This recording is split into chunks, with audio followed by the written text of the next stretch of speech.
Sudah siap rekan-rekan semua? Oke.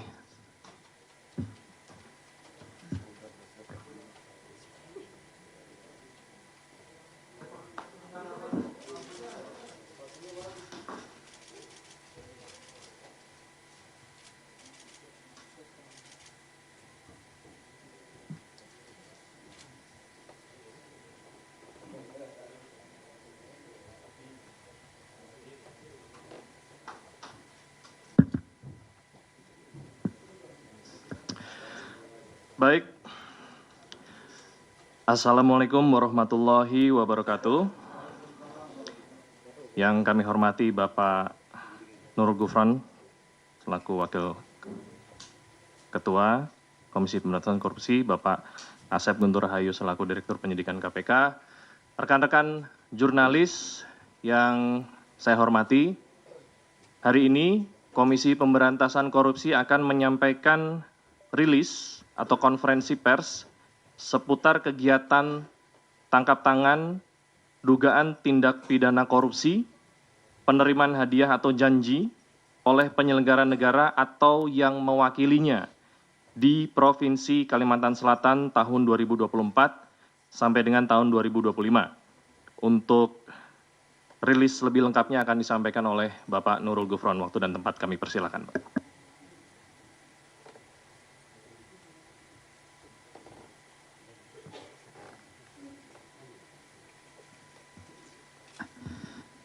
Bismillahirrahmanirrahim. Assalamualaikum warahmatullahi wabarakatuh. Selamat sore, salam sejahtera untuk kita semua. Om Swastiastu, Namo Buddhaya, salam kebajikan, salam. Kami dari pimpinan KPK akan menyampaikan konferensi pers berkaitan dengan kegiatan tangkap tangan, dugaan tindak pidana korupsi, berupa penerimaan hadiah atau janji oleh penyelenggara negara atau yang mewakilinya di Provinsi Kalimantan Selatan pada tahun anggaran tahun 2024-2025. Hari ini, Jakarta tanggal 8 Oktober 2024, KPK akan menyampaikan update kegiatan tangkap tangan terkait dugaan tidak pidana korupsi berupa penerimaan hadiah atau janji oleh penyelenggara negara atau yang mewakilinya di Provinsi Kalimantan Selatan tahun 2024-2025. Yang perlu teman-teman juga kami sampaikan alasannya kenapa kok baru hari ini, Pak, padahal tangkap tangannya sejak hari Ahad, hari Minggu tanggal 6, karena prosesnya pembawaan baik tersangka, saksi, pihak-pihak yang kami amankan maupun alat buktinya itu melalui proses yang tidak bisa dalam satu penerbangan yang sama, sehingga baru terkumpulnya sampai tadi malam. Oleh karena itu kemudian kami baru kompes pada hari ini. Tetapi pimpinan KPK bersama jajaran penindakan telah melakukan ekspos pada hari Ahad sekitar jam 10 malam. Ya. Maka jadi dibawa ke sini sudah dalam proses selesai diekspos di pimpinan KPK. Kami lanjutkan. Jadi kegiatan ini bermula dari informasi yang diperoleh oleh tim penyelidik KPK bahwa pada tahun anggaran 2024 terdapat proses pengadaan barang dan jasa untuk beberapa paket pekerjaan di Dinas Pekerjaan Umum dan Penataan Ruang atau PUPR yang berasal dari dana APBD Provinsi Kalimantan Selatan tahun anggaran 2024. Bahwa terdapat beberapa paket pekerjaan tersebut, Dinas PUPR, dalam hal ini Kepala Dinasnya yaitu Saudara SOL, melalui Kabid Cipta Karya Saudara YUL, melakukan plotting penyediaan sejumlah paket pekerjaan sebelum proses pengadaan dilakukan melalui e-katalog. Dari hasil penyelidikan diketahui salah satu penyedia yang diplotting sebagai pelaksana ataupun pemenangnya untuk melaksanakan proyek tersebut adalah Saudara YUD bersama AND, yaitu untuk beberapa pekerjaan. Pertama, A. Pembangunan lapangan sepak bola di kawasan olahraga terintegrasi Provinsi Kalimantan Selatan dengan penyedia PBJ-nya, yaitu terpilih PT WKM dengan nilai pekerjaan sebesar 23.248.949.136 rupiah. Kedua, pembangunan kantor atau gedung Samsat Terpadu dengan penyedia terpilih, yaitu PT HIU dengan nilai pekerjaan sebesar 22.268.20.250 rupiah. C. Pembangunan kolam renang di kawasan olahraga terintegrasi Provinsi Kalimantan Selatan dengan penyedia terpilih, yaitu CVBBB dengan nilai pekerjaan sebesar 9.178.205.930 rupiah. Diduga pengadaan 3 pembangunan tersebut dilakukan atau diduga ada rekayasa yang digunakan ataupun direkayasa untuk memenangkan saudara YUD bersama AND agar terpilih menjadi penyedia paket pekerjaan tersebut. Apa yang kemudian kami temukan, yaitu upaya-upaya pemenangan itu dengan cara pertama, pembocoran HPS, artinya HPS-nya disampaikan, dan kualifikasi perusahaan yang disyaratkan pada lelang. Jadi HPS-nya dibocorkan dan kemudian juga tentang prasyarat kualifikasi perusahaan yang akan dinaikkan lelang itu direkayasa. Kedua, rekayasa proses pemilihan e-katalog agar hanya perusahaan YUD bersama AND yang dapat melakukan penawaran. Ketiga, konsultan perencana terafiliasi dengan saudara YUD. Keempat, pelaksanaan pekerjaan sudah dikerjakan lebih dahulu sebelum kontrak ditandatangani.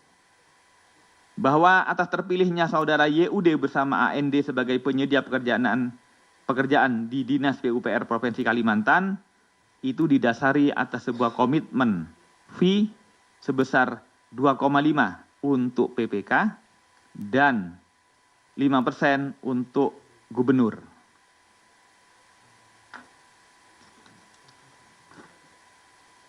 Ketujuh, pada tanggal 3 Oktober didapatkan informasi bahwa saudara YUD telah menyerahkan uang sebesar 1 miliar yang diletakkan di dalam kardus berwarna coklat kepada saudara YUL atas perintah SOL bertempat di salah satu tempat makan ataupun restoran, bahwa uang tersebut merupakan fee sebesar 5%, yang artinya kalau 5% untuk saudara gubernur.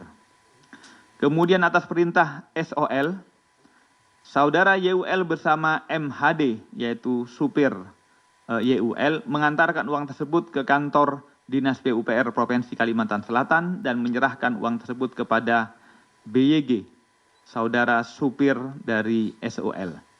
Setelah itu atas perintah AMD, uang tersebut oleh BYG disampaikan kepada AMD yang merupakan salah satu pihak penampung uang ataupun fee yang diperuntukkan kepada saudara gubernur. 9. Bahwa pada tanggal 4 Oktober, tim penyelidik KPK mulai mengamankan para pihak terkait mulai sejak jam 6.30 sampai dengan jam 21.00 waktu Indonesia Tengah di Polres Banjarbaru, Kalimantan Selatan dan Gedung Merah Putih KPK. Dengan pihak-pihak yang kami amankan terdiri dari pertama, saudara YUL, Kabid Cipta Karya, yang posisinya sekaligus sebagai PPK. 2, saudara YUD, swasta. 3, saudara MHD, supir YUL. 4, AND, swasta. 5, ARS, staf Cipta Karya. 6, BYG, supir SOL. 7, AMD, pengepul uang untuk saudara gubernur. 8, SOL, Kepala Dinas PUPR Provinsi Kalimantan Selatan. Setelah itu, penyelidik KPK juga mengamankan beberapa pihak yang terkait dengan pemberian dan penerimaan fee sebesar 2,5%, yang artinya untuk PPK ataupun Dinas PUPR Provinsi Kalimantan Selatan. Sementara yang tadi yang 5% untuk SHGB, untuk saudara gubernur. Di antaranya adalah pertama, 1. Saudara FEB, dalam hal ini PLT Kabak Rumah Tangga Provinsi Kalimantan Selatan, yang sekaligus juga pengepul ataupun penampungnya. 2. Dwi, istri dari FEB. 3. IRH, Kepala Basnas Provinsi Kalimantan Selatan. 4. FRI, swasta dan beberapa pihak-pihak lainnya, bahwa total pihak yang diamankan sejumlah 17 orang. Bahwa penyelidik KPK juga mengamankan, selain pihak-pihak tadi, penyelidik KPK juga mengamankan sejumlah barang bukti, diantaranya dari saudara AMD, yaitu A. 1 buah kardus coklat berisi uang 1 miliar. B. 1 buah tas duffel warna hitam berisi uang 1,2 miliar. C. 1 buah tas ransel warna hitam berisikan uang 1 miliar. D. 1 buah kardus kuning dengan foto wajah paman berisikan uang 800 juta. E. 1 buah kardus bertuliskan Atlas berisi uang 1,2 miliar. F. 1 buah kardus air mineral berisi uang 710 juta. Dari saudara YUL diamankan A. 1 buah koper warna merah berisikan uang sejumlah 1 miliar. B. 1 buah koper warna pink berisikan uang sejumlah 1,3 miliar. C. 1 buah koper warna hijau bertuliskan YUL 3 yang berisikan uang sejumlah 1 miliar. D.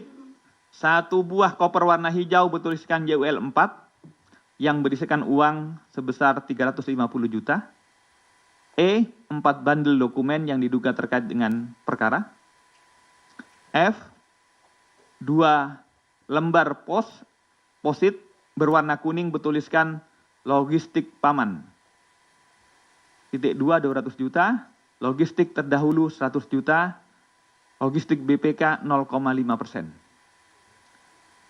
3. Dari saudara YUD yang kami amankan A.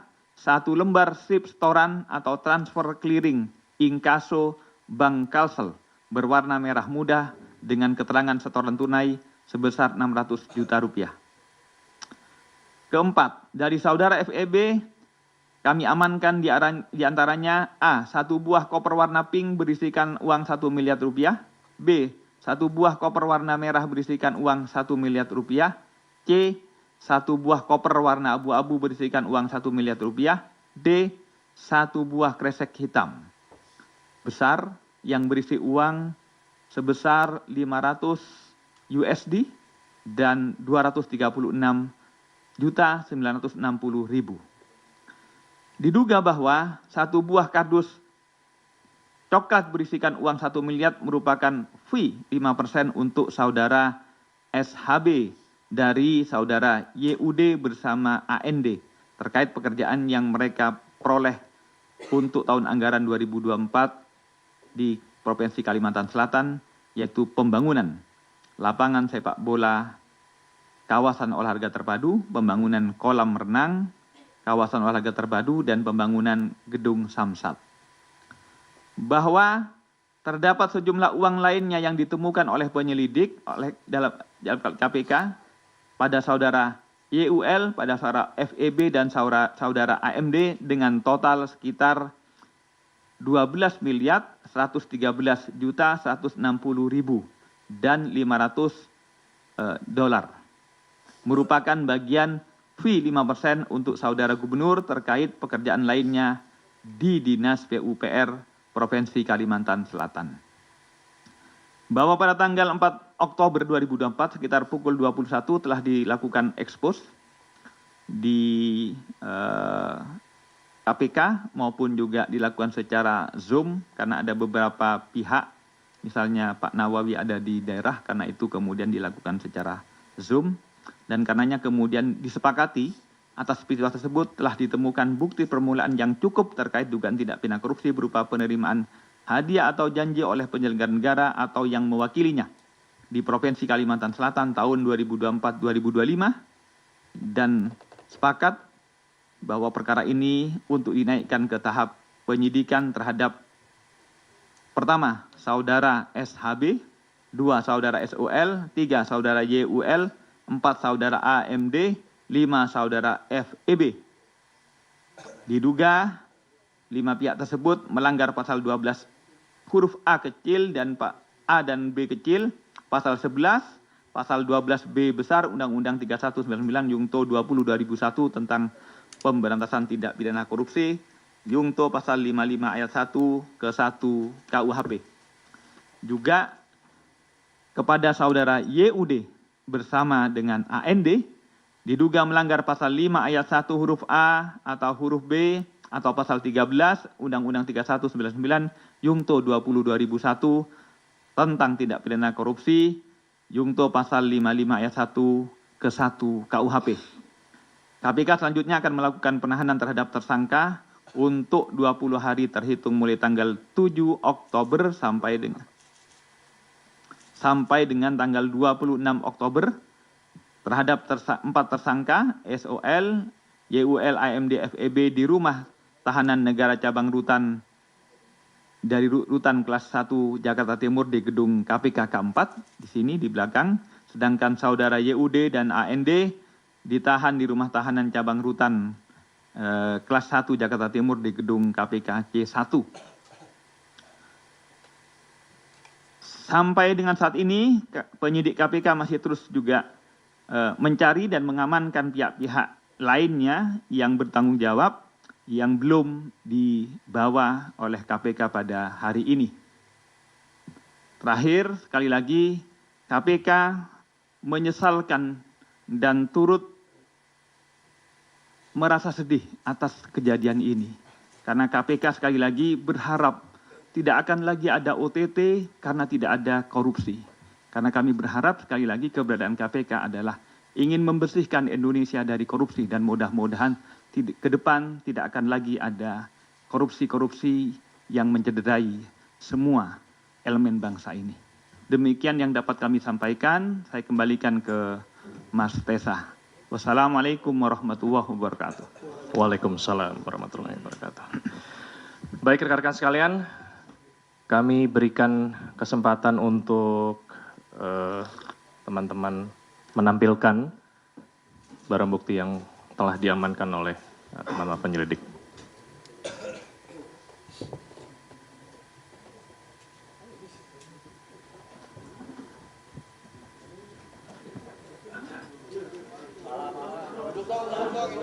Tenang ya, tenang ya.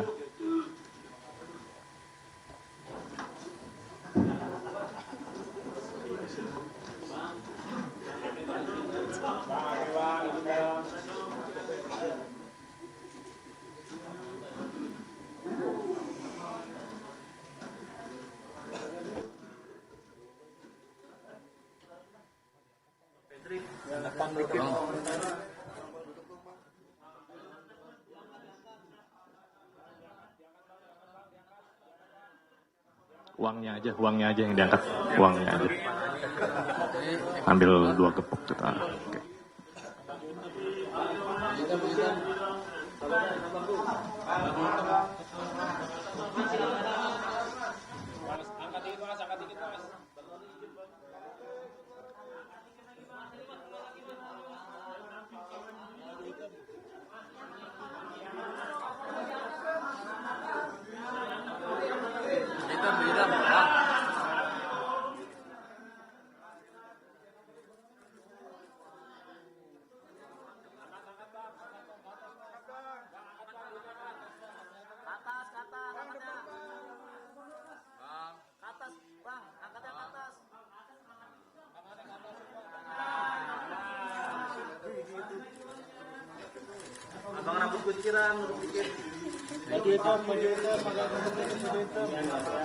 Oke, sudah cukup ya teman-teman.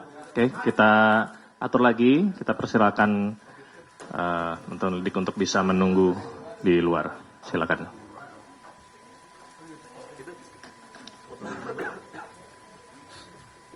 Ya, tunggu aja di luar. Baik rekan-rekan sekalian, sekarang dibuka sesi tanya jawab seputar perkara yang telah dilakukan kegiatan tangkap tangan.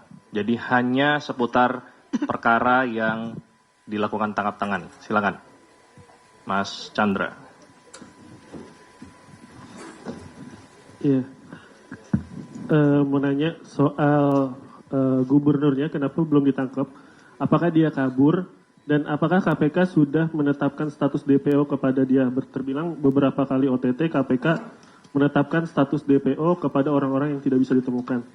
Terus uang-uang yang ada di depan ini apakah untuk pencalonan istrinya Paman Birin, si Gubernur Kalsel? Karena terbilang istrinya dia sedang menyalonkan diri di Kalimantan Selatan. Itu aja. Oke, lanjut. Saya Yogi dari Harian Kompas. Izin Pak Gufron. Yang pertama kan tadi ada beberapa kode-kode yang digunakan, yaitu ada tadi Paman, kemudian Atlas ya. Mungkin boleh dijelaskan itu, kan biasanya Pak Asep juga menjelaskan bahwa nah kode-kode yang dipakai itu mantannya apa. Kemudian tadi sama soal Sabirin Nur itu kan juga kalau nggak salah dulu di Kalsel juga pernah ya waktu itu Pak yang truk ya kalau nggak salah, dan lolos apakah itu ada kaitannya juga? Ini kasusnya udah lama, terus yang dulu sempat terus kabur itu loh yang ditutup. Apakah ini kasus yang dia sebenarnya sudah lama diincar oleh KPK juga? Kemudian tadi juga Pak Gufron menyebutkan ada rekayasa proses dalam lelang e-katalog ya. Nah ini kan KPK sudah beberapa kali mengintervensi di dalam pencegahan, terutama di Stranas itu kan. Nah ini kok masih bisa bobol gitu loh. Nah mungkin apakah KPK belum masuk ke sana lebih dalam lagi, atau nanti bagaimana ke depannya gitu supaya tidak diakalin terus gitu. Terima kasih. Oke, lanjut. Masih ada untuk perkara ini? Cukup? Oke, Mas Rian.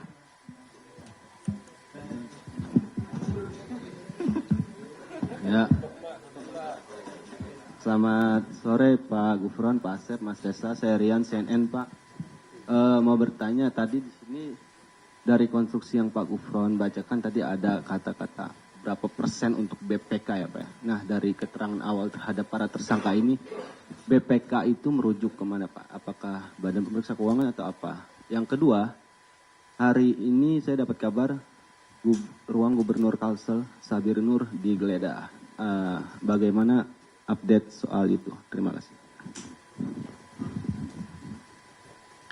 Oke, 3 penanya ya. Cukup ya? Baik, dipersilakan Pak Asep dulu. Pak Asep. Yang hal yang teknis-teknis tadi.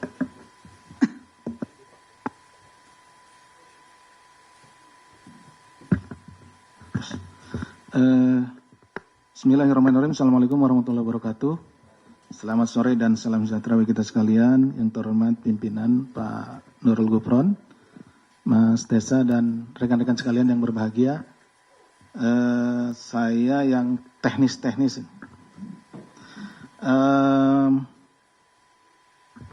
Baik dari yang paling teknis, ada kode-kode gitu ya.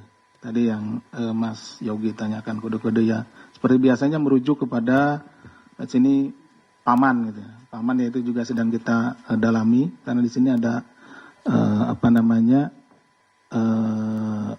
Paman itu apakah merujuk kepada Pak Gubernur, Pak Paman Birin, atau kepada siapa sebetulnya. Ini sedang kita dalami, tapi yang jelas kodenya adalah Paman. Kemudian Atlas juga, kalau Atlas itu sejauh ini kami juga belum, ini sedang mencari seperti apa, apakah itu merujuk kepada seseorang juga atau merujuk kepada apa, karena tidak dijelaskan Atlas siapa gitu atau siapa. Nanti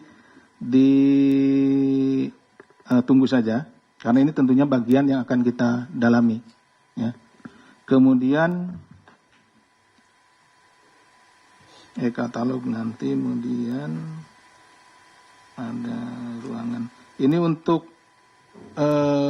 Mas Rian terkait dengan penggeledahan itu adalah merupakan SOP ya. Jadi setelah naik sidik, kemudian OTT dilakukan tentunya penggeledahan dan lain-lainnya, termasuk ruangan gubernur, kemudian juga ada beberapa tempat ya. Tapi untuk hasilnya belum bisa kami sampaikan kepada Mas Rian pada sore hari ini. Nanti kita akan update ya. Kemudian terkait dengan masalah belum ditangkap Mas Chandra ya. Chandra, jadi kita sampaikan bahwa proses operasi tangkap tangannya itu kita kan mengikuti jalannya uang nih. Jalannya uang dari awal ya, Mas Chandra. Jadi ada informasi terkait masalah akan ada penyerahan uang gitu kan ya. Kemudian teman-teman penyelidikan mengikuti penyelidikan uang. Nah, ini bergerak dari si pemberi, yaitu saudara Yud dan saudara AND. Nah, bergerak, kemudian dari sana uang bergerak kepada saudara Yul, kemudian bergerak ke saudara BUY, dan bergerak terakhir kepada saudara AHM ya. Jadi uang yang itu bergerak, saya ulangi ya, dari pemberi, dari Yud, Andi, kemudian ke Yul, kemudian ke saudara BUY, ini sopir ya, kemudian ke saudara AHMD ya, ke sana. Nah, terakhir yang 1 miliar itu kita atau teman-teman penyelidikan dan penyidikan yang melakukan OTT itu kita peroleh di sana, gitu ya. Sebagaimana konsep tertangkap tangan, salah satunya adalah ketika ditemukannya barang bukti berada pada orang tersebut. Jadi setelah kita identifikasi dari siapa orang tersebut, itu yang kita sentuh terlebih dahulu. Kita ambil terhadap dahulu. Jadi termasuk tadi yang 17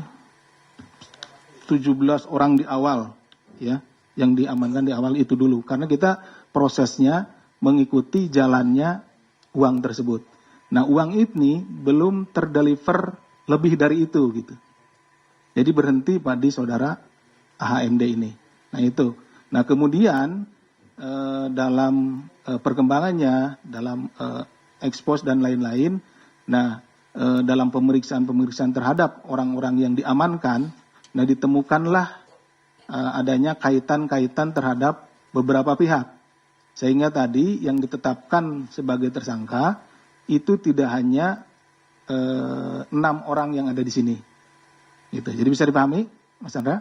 Oke. Gitu. Kemudian sudah, maksudnya itu cuman ini yang dibawa itu karena memang aliran uangnya, perjalanan uangnya baru nyampe di sana gitu. Nah, misalkan ini Om ya, uangnya misalkan untuk bapaknya, tapi saya baru ngasihnya sampai ke Om. Nah, kita petugas itu baru tahunya sampai ke Om. Jadi kita berdua diamankan, baru ditanya, baru.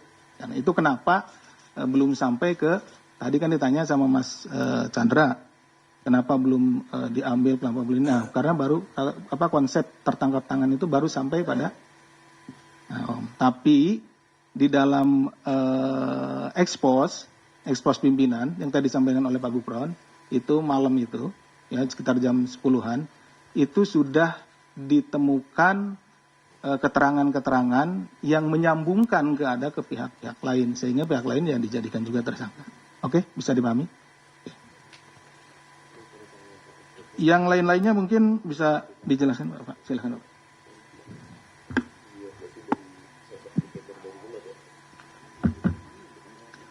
Oke, jadi sekedar menggarisbawahi dan menegaskan apa disampaikan Pak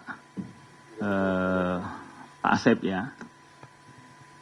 Dari saudara YUD dan AND itu kan jatah ataupun tarikannya dia yang sebesar 5% itu yang mengalir pertama hanya 1 M. Tapi nyampeknya ketika kita mengamankan di saudara FEB dan AHD, ini sebesar ini. Nah, ini kan berarti sumbernya dari macam-macam, tetapi juga semuanya peruntukannya untuk saudara SHB. Nah, itu dasarnya Mas Chandra. Bahwa proses DPO, ya nanti kita akan lakukan prosedur pemanggilan. Tidak hadir, kita panggil kembali, maka tidak hadir lagi akan kita DPO-kan. Hanya soal prosedur. Yang perlu digarisbawahi juga misalnya pertanyaan apakah ini menunjukkan bahwa pencegahannya masih belum mampu? Iya, termasuk juga sesungguhnya perbaikan proses PBJ, menentukan leveling mana yang harus tender, mana yang bisa PL. Kemudian sampai saat ini bertransformasi dengan adanya metode e-katalog, harapannya sebenarnya semakin transparan, semakin efisien, semakin harganya semakin fair lah begitu. Tetapi faktanya kita cermati e-katalog saat ini seperti kembali berubah menjadi penunjukan dalam secara elektronik gitu.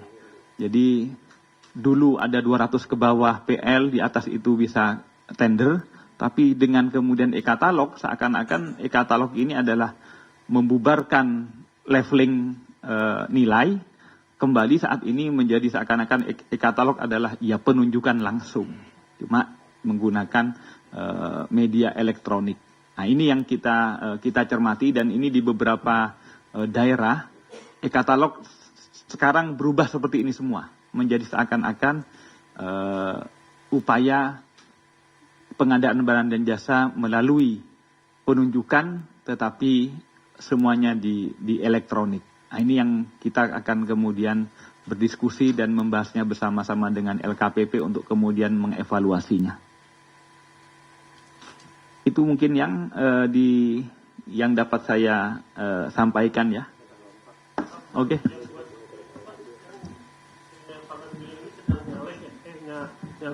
Ya, jadi kita tidak belum mencapai apakah uangnya untuk siapa, untuk kepentingan apa, belum. Kami ini yang penting adalah penyelenggara negara menerima uang yang dalam kerangka untuk memenangkan PBJ.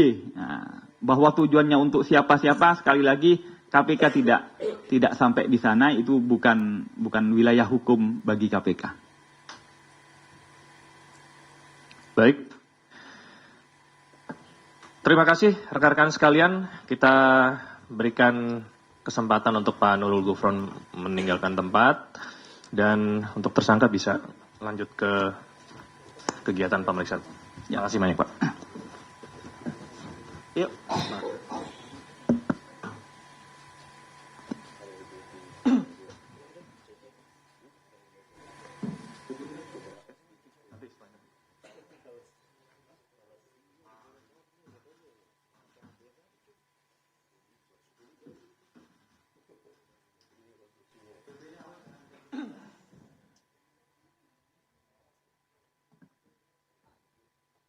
Oke teman-teman, untuk video dan foto freeze dulu ya, di-cut dulu. Kita berikan kesempatan untuk teman dari internal untuk mengamankan BB-nya kembali.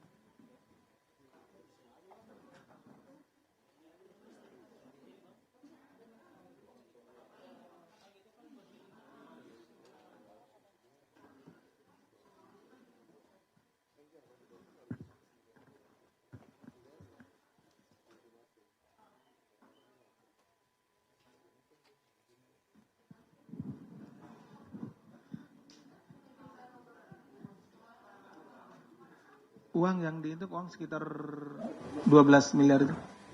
Uang 12 miliar. Ya. Ada dokumen tapi sedikit. Ini kemana nih? Kesepuhan nih. Baik, Kemarin masih di BSD, Bang. Oh, BSD. Ngurus anak. Oh.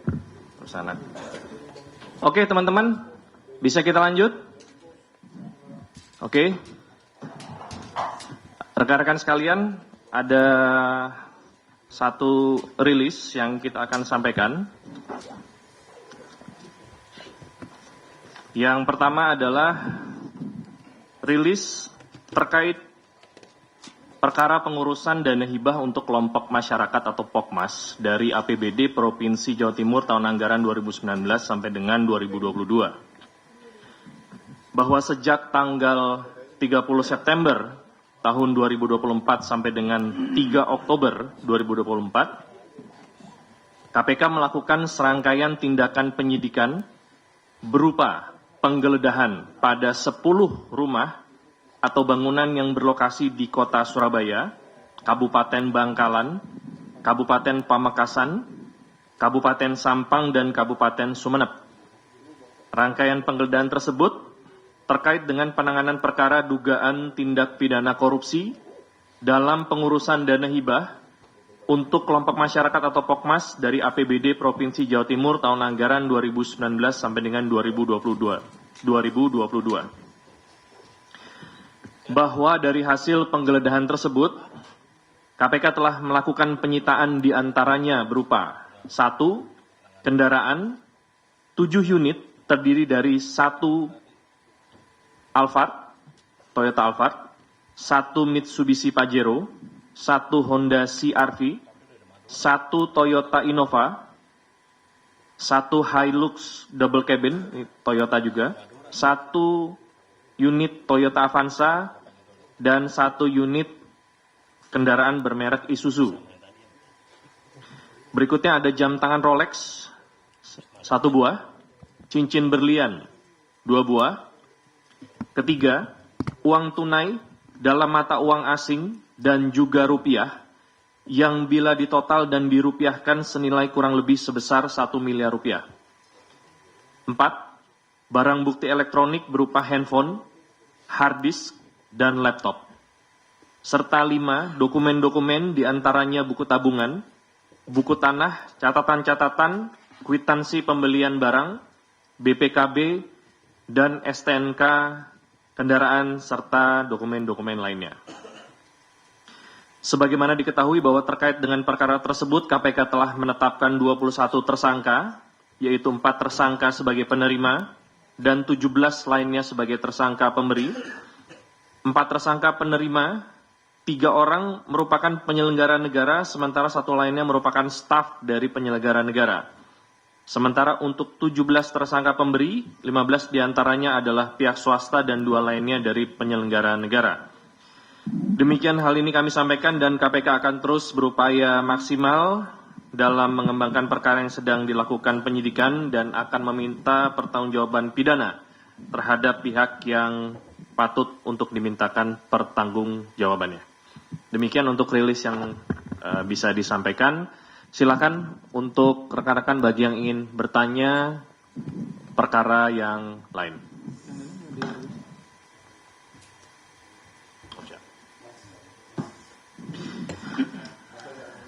Ada satu lagi rilisnya.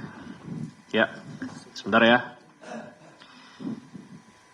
Rekan-rekan sekalian, Komisi Pemberantasan Korupsi melakukan larangan bepergian ke luar negeri terkait perkara dugaan tindak pidana dalam pencairan kredit usaha pada Bank Perkreditan Rakyat Bank Jepara Arta atau Perseroda tahun 2022 sampai dengan 2024. Bahwa pada tanggal 26 September 2024, KPK telah mengeluarkan surat keputusan nomor 1223 tahun 2024 tentang larangan bepergian ke luar negeri terhadap 5 orang warga negara Indonesia dengan inisial JH, IN, AN, AS, dan MIA. Larangan bepergian ke luar negeri ini terkait penyidikan dugaan tindak pidana korupsi dalam pencairan kredit usaha pada Bank Perkreditan Rakyat, Bank Jepara Arta atau Perseroda tahun 2022 sampai dengan 2024. Tindakan larangan bepergian ke luar negeri tersebut dilakukan oleh penyidik karena keberadaan yang bersangkutan di wilayah Indonesia dibutuhkan dalam rangka proses penyidikan dugaan tindak pidana korupsi sebagaimana tersebut di atas.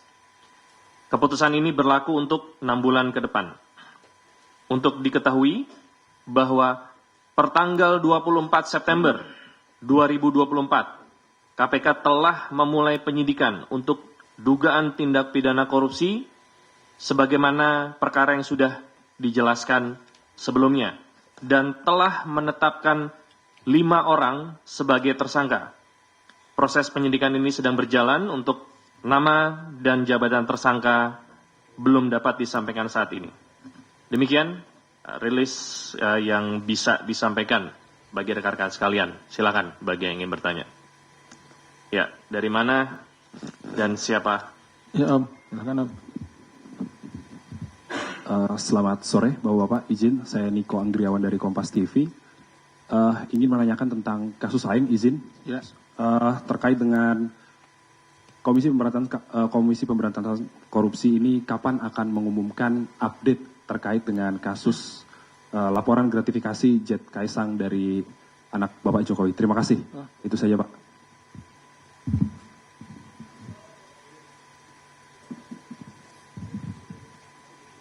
Lanjut. Terima kasih Mas Tesa, Pak Asep. Izin bertanya Pak. Jadi Saya Ridwan dari Jawa Pos. Siapa Om? Ridwan Pak. Ridwan. Iya dari Jawa Pos. Soal ini Pak, Sekjen DPR Pak.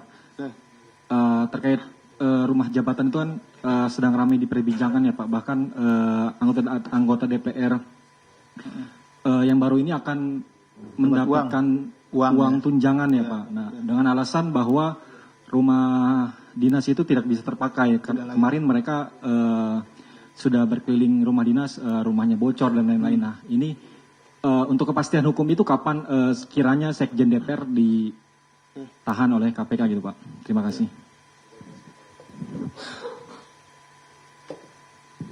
Satu aja Mas Ridwan. Oke, silakan lanjut. Tempo ya, Mbak ya. Tandain dulu. Mbak siapa? Lupa ya. Mutia Pak. Oh iya, Mbak. Pak mau update soal kasusnya Hasto, kan dia udah dipanggil 2 kali nih di DJKA sama si HM. Nah, perkembangan di DJKA-nya gimana sama di HM-nya gimana? Makasih. Di DJKA sama HM. HM. Ya. Makasih. Ada lagi? Mas Paulus. Saya mau nanya 2 pertanyaan aja. Mas Paulus. Iya, Paulus dari Garuda TV. Apakah hari ini Awang Faruk itu datang? Siapa? Awang Faruk. Awang Faruk. Oke. Oke. Terus yang kedua tanggapan KPK soal. Faruk datang itu maksudnya Iya. Diperiksa Pak. Terus yang kedua tanggapan KPK soal AGK yang melakukan banding dalam vonisnya. Kan divonis 8 tahun. Itu aja. Terima kasih.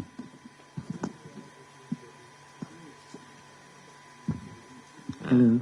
Selain Mas Chandra ada yang mau bertanya nggak? Ada yang mau nanya? Yang belum bertanya. Ulang. Nih. Kasihan. Yang udah bertanya Yang dulu. belakangan. Selamat siang Pak Mas Tesa, Mas Pak Asep.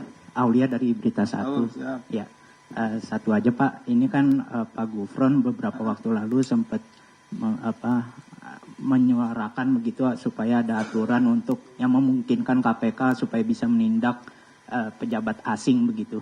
Demi supaya ini sebagai syarat supaya bisa masuk Indonesia bisa masuk dalam OECD. Nah ya mungkin dari bagian penindakan ini seperti apa sih sikapnya begitu Pak? Udah, itu aja. Ya, dan selama ini apakah memang ada kaitan begitu dalam kasus-kasus yang ditangani KPK yang melibatkan pejabat asing begitu? Terima kasih. Ada lagi? Tasya. Tahan dulu deh. Tahan dulu. Jangan. Saya, ya, saya Farid Pak dari Harian Terbit. Mas Farid. Iya. Ini aja update dari kasus pelaporan dari IPW dan TPDI terkait dengan dugaan korupsi honorarium Hakim BMA. Itu aja Pak. Terima kasih Pak. Tasya. Selamat sore Pak Asep, Mas Tessa, saya Tasya dari Voi. Izin Pak mau nanya soal ini perkembangannya Blok Medan itu sejauh ini gimana ya Pak? Soalnya apakah sudah ada laporan dari penuntut umum? Oh iya. Ya itu aja Pak, makasih. Mas Rizky. Makasih Mas Tessa. Izin Pak Alex, saya Rizky dari inla.com. Pak, tadi kan kasus Bang Arta ini katanya baru naik sidik ya, berinformasikan. Bang apa? Bang Arta tadi, Jepara Arta. Iya, ini dulu kan sempat heboh ya pada tahun lalu masalah aliran dana kampanye Pak Prabowo. Iya, itu gimana sih? Apakah ada hubungan dengan soal ini? Ya kan juga dari temuan PPATK ya, kan ada masalah kredit di tahun 2002 sama 2003. Apakah nanti bakal ditelisik lebih dalam aliran dana ini kepada aliran dana kampanye tersebut gitu. Paling itu aja. Terus yang kedua, hari Sabtu kemarin sejumlah pakar dari hukum di UII dan beberapa pakar hukum lainnya tuh bikin UII Universitas Islam Yogyakarta sama beberapa pakar hukum lainnya itu bikin bedah buku tentang eksaminasi di perkara Maming. Mereka menilai bahwa ada kekhilafan hakim dalam memutus perkara Maming. Terus juga dakwaan dari jaksa kata mereka sebatas asumsi. Dan tanggapan saya minta tanggapan. Saya mau minta tanggapan. Padahal kan ini udah sampai tingkat kasasi ya kasusnya. Masa juga ada kekhilafan hakim dalam hal tersebut. Terus juga bukti-bukti yang dikumpulkan tim jaksa dinilai hanya sebatas asumsi. Apakah ada tanggapan dari KPK terkait itu? Apa juga dibilang gimana tanggapannya pakar hukum malah bela koruptor gitu. Paling itu aja. Saya kembalikan. Mas Rizky boleh nggak saran? Sudah. Ada tenggang rasa sama temennya kalau tanya itu. Oke, Mas Dani.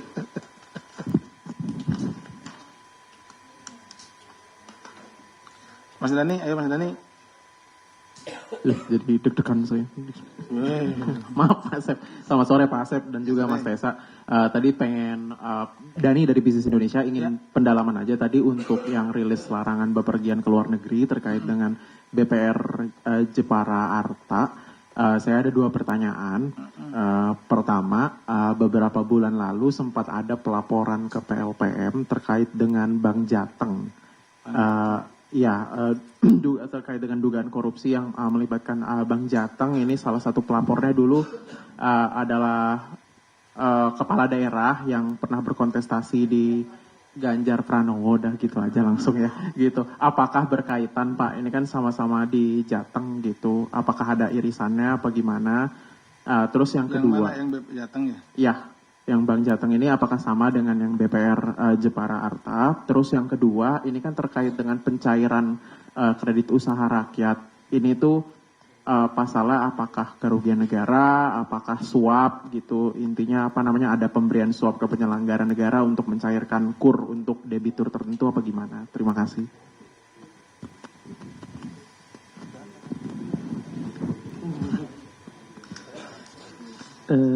Pertama mau nanya soal dakwaan Muhaimin Syarif Pak yang sudah dibacakan beberapa waktu lalu. Muhaimin disebut menerima rekomendasi izin IUP tambang 40 lebih di Maluku Utara, tapi tidak semuanya itu milik dia perusahaannya. Tercatat dalam penelusuran yang dilakukan beberapa perusahaan milik saksi yang hari ini diperiksa David Glenn Oy. Nah, kalau seandainya perusahaan itu milik David Glenn Oy, kenapa David tidak dipermasalahkan oleh KPK? Kenapa hanya Muhaimin Syarif? Nah, hari ini KPK juga memeriksa David Glenn Oy. Apa yang didalami oleh penyidik? Apakah memang benar dia adalah salah satu orang yang memberikan suap kepada Gubernur Malut Abdul Ghani Kasuba itu. Terus mau nanya tentang update update-nya soal CSR BI. Itu gimana kelanjutannya, Pak?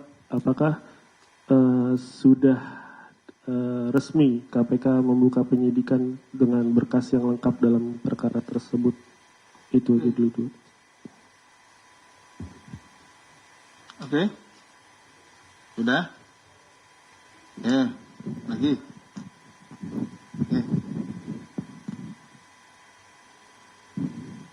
Mas Yogi, ayo. Nggak kedengaran kok. Yang anggota DPR Gerindra itu Heri Gunawan di kasus CSR Bank Indonesia bagaimana ya Pak? Kan udah ekspos sebulan masa nggak ada lanjutannya Pak? Itu kemudian juga selain di DPR ini kan lagi rame selain yang rumah jabatan juga kata anggota DPR di bawah 30 tahun yang banyak gitu ya Pak. Itu di media sosial juga rame, ini KPK kok nggak pernah masuk nih gitu loh. Nah, apakah masuk ke mana? Ya, menelusuri dari mana mereka dapat kekayaan mereka gitu loh. Apakah ini nanti akan juga dicek-cek seperti dulu pas yang viral-viral itu atau apakah bagaimana gitu Pak? Oke. Udah ya, udah banyak. Oke, makasih teman-teman. Kita Pak Asep boleh menjawab. Terima kasih rekan-rekan, antusias banget ini, penanyanya banyak tapi alhamdulillah juga pertanyaannya banyak. Biasanya yang kalau ada Mas Mario itu yang bertanya sedikit tapi pertanyaannya banyak. Ini kepala sukunya sedang tidak ada nih. Dari Mas Niko, kapan mengumumkan laporan gratifikasi? Chat ini saudara K, ini gratifikasinya kapan gitu ya, hasil pengumumannya. Gitu. Ini berkali-kali mungkin saya akan sampaikan bahwa untuk gratifikasi itu adanya di kedeputian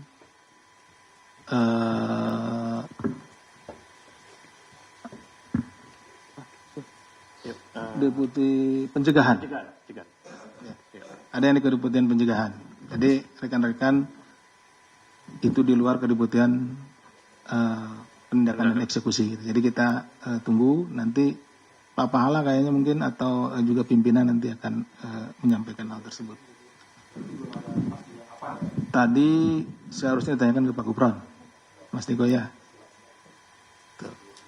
Karena saya tidak dapat informasi gitu, nggak ada kalau di kedeputian penindakan dan eksekusi.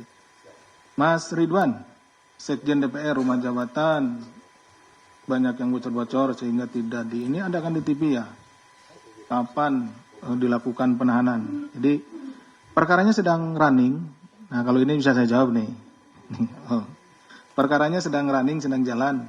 Jadi kita sedang melakukan perhitungan kerugian keuangan negara. Kita sedang support data-data yang terkait dengan masalah pengadaan rumah jabatan, ya pengadaan meblernya ya di dalam, nah, seperti itu. Kemudian Mbak Mutia ya, update perkara Pak HK di DJKA dan perkara HM.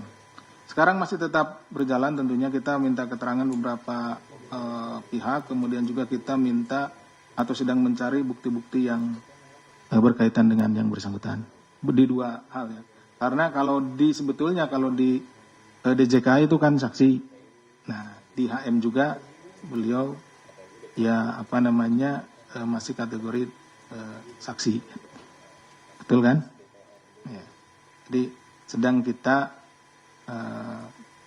cari informasinya. Kemudian Mas Paulus, apakah hari ini Awang Faruk kami memanggil ya Mas Paulus. Tapi kalau datang tidaknya mungkin Mas Paulus nggak ketahuan ya, belum ketahuan, belum ada info ya. Nanti saya tanyakan ya ke penyidiknya apakah hadir atau tidak. Kemudian AGK banding, bagaimana tanggapannya? Banding atas putusan persidangan tentu itu merupakan hak dari terdakwa ya. Nah, silakan. Jadi kita tidak masalah kalau mengajukan banding, nanti dari JPU kita juga akan ikut untuk di tingkat banding. Kemudian dari Mas Aulia, menurut Pak NG ini terkait dengan peraturan untuk menindak pejabat asing terkait dengan keikutsertaan kita di OECD, seperti apa sikapnya? Kalau secara umum aturan yang ada, kalau itu memang perbuatan-perbuatan pidana yang dilakukan oleh ini kita harus melihat dulu, selain daripada lokusnya ya, lokus tempat, kemudian tindak pidananya, kemudian juga citizennya atau kewarganegaraan dan lain-lain. Tentunya apa yang disampaikan oleh Pak NG itu juga menjadi harapan kita, karena tindak pidana korupsi itu tidak terbatas oleh wilayah, jadi borderless gitu. Artinya kita bisa ada yang kejahatan terkait dengan penerbangan, misalnya pengadaan pesawat terbang. Pesawat terbang kan dibuatnya tidak hanya di IPTN, ada yang perkara-perkara yang di luar gitu. Nah, termasuk juga EKTP kan sampai ke Amerika kan. Nah, itu kan ada pejabat-pejabat di sana yang ini, atau ada orang-orang asing. Ya, kita tetap akan kejar sesuai dengan minta pertanggungjawaban sesuai dengan aturan hukum yang ada gitu. Kemudian Mas Farid, dugaan kerugian honorarium. Apa honorarium ini ya dari IPW ya? Ya, ini masih laporannya ada di PLPM. Ini ada ke Deputian Indah. Jadi belum sampai ke kita ya, belum ke lidik, jadi belum bisa kita informasikan. Ya, baru jadi ada laporan, nanti ditunggu saja.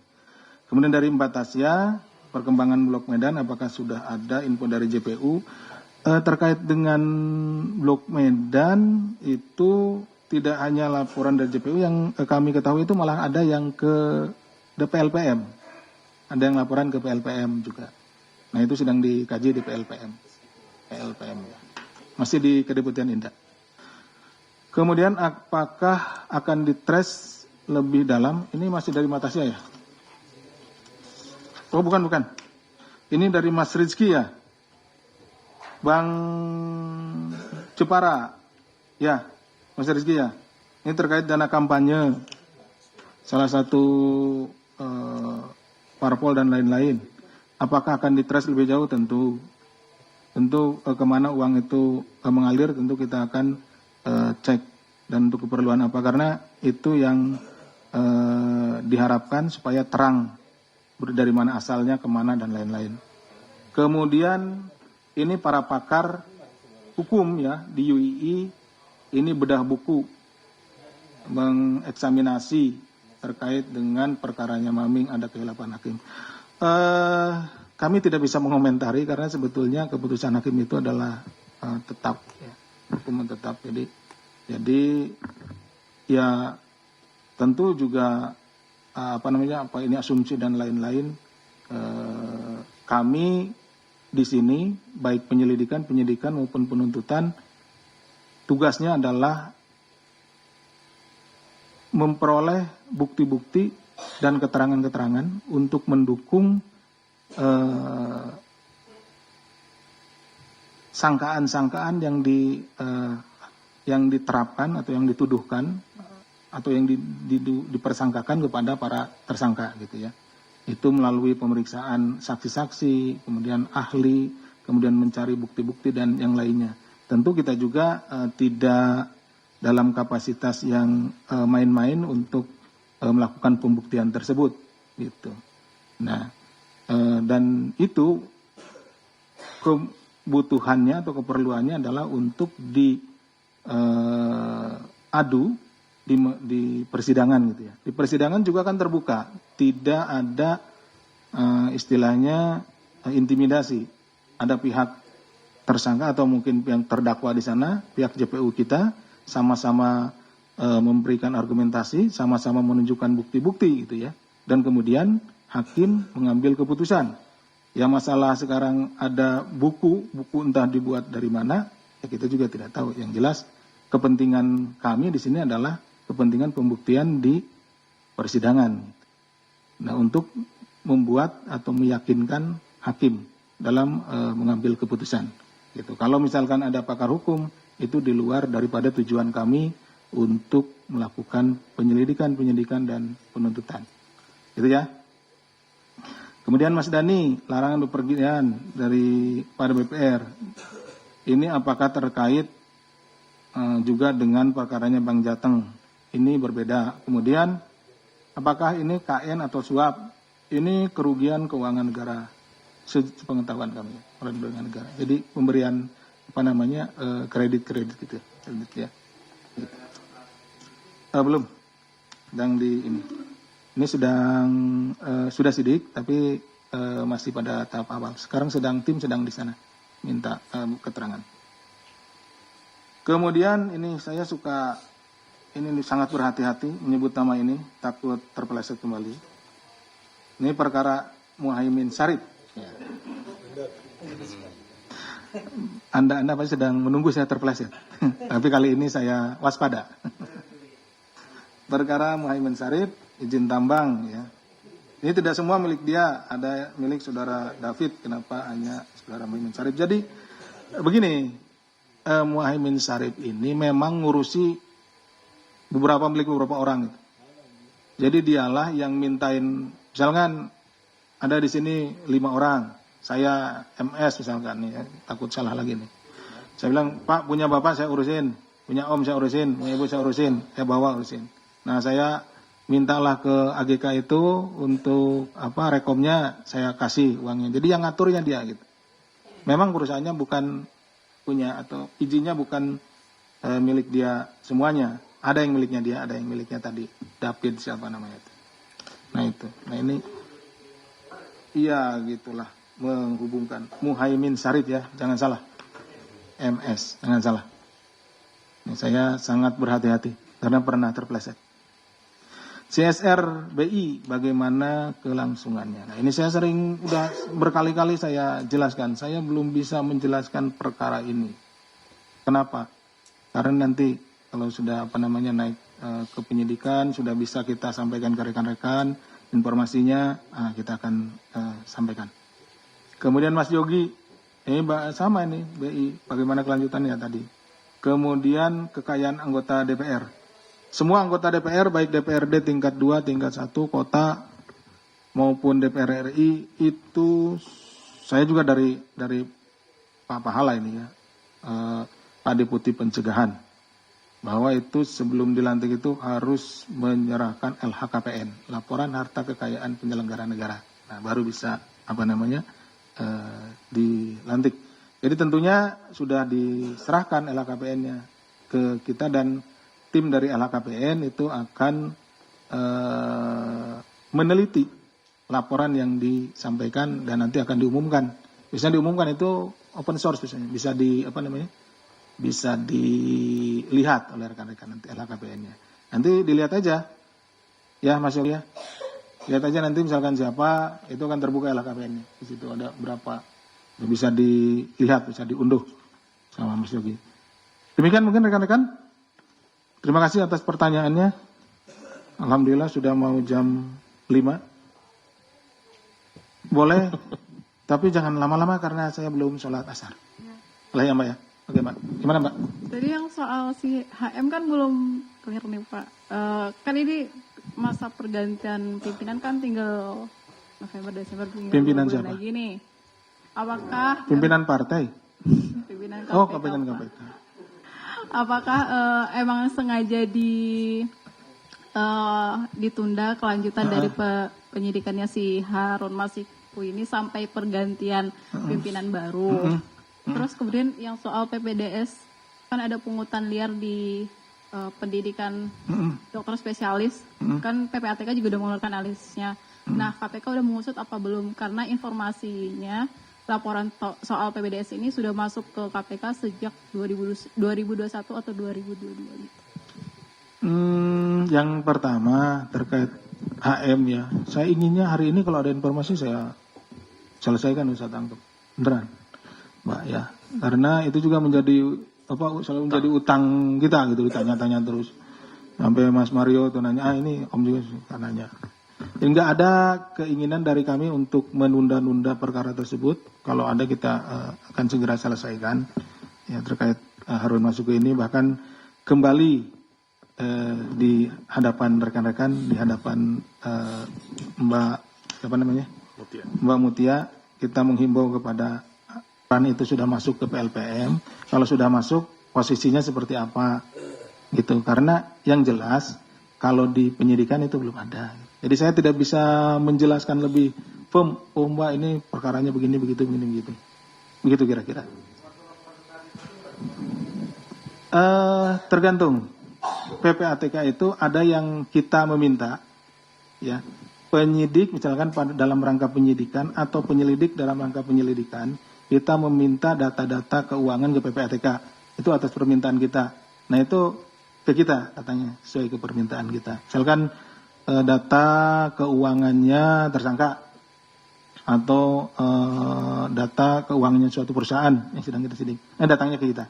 Tapi kalau yang informasi-informasi yang dari PPATK sendiri, nah itu biasanya masuknya ke PLPM dulu untuk ditelaah dulu. Karena kan laporan dari PPATK itu perlu juga dikaji apakah ada kaitannya dengan nanti dengan TPPU-nya, kalau misalkan TPPU ya, terus nanti predikat crime-nya apa? Apakah nanti predikat crime-nya di korupsi atau lain? Tapi biasanya dari sana sudah ditandain ini yang korupsi biasanya dikasih ke kita. Seperti itu. Oke, Om.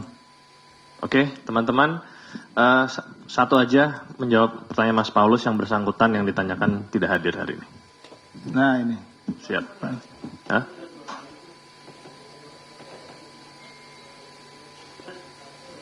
AF ditunggu nanti penyidiknya saya ini ya. Iya. Baik, terima kasih banyak rekan-rekan sekalian telah mengikuti proses rilis tangkap tangan Kalimantan Selatan, perkara di Provinsi Kalimantan Selatan, dan juga beberapa tanya jawab yang sangat komprehensif dan konstruktif, kalau tidak bisa dibilang seperti itu. Saya akhiri dengan mengucapkan billahi taufiq wal hidayah. Wassalamualaikum warahmatullahi wabarakatuh. Waalaikumsalam warahmatullahi wabarakatuh.